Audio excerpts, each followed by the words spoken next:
Check out our newest feature release. Now you can record partial payments on any of your invoices. Now our CRM empowers businesses to record partial payments for invoices, providing flexibility in handling offline partial payments for customers.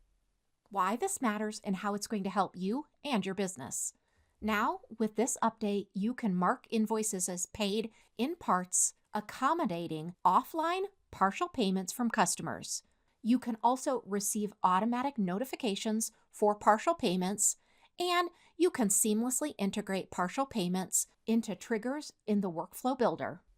So let's go ahead and access an invoice. First, I'm going to have you go to Payments, and then on the upper navigation, make sure you're under Invoices. And now on any of your invoices, go ahead and click the three dots on the right-hand side to go ahead and open up additional options. You're going to go ahead in those additional options and go down to Record Payment. Once you click that button, you can either charge a card or now you can record manually. Now you're going to select the mode of payment in the drop-down menu.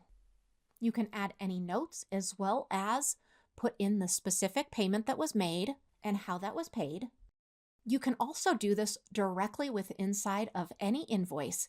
You can go through the same exact process by clicking on the kebab, which are the three little dots, and click on Record Payment, and it's going to go through the exact same steps that I showed you before. Now, people can make payments that are just partial payments as well as pay those invoices in whole. We hope you enjoy this new feature. Let us know if you need any help at all.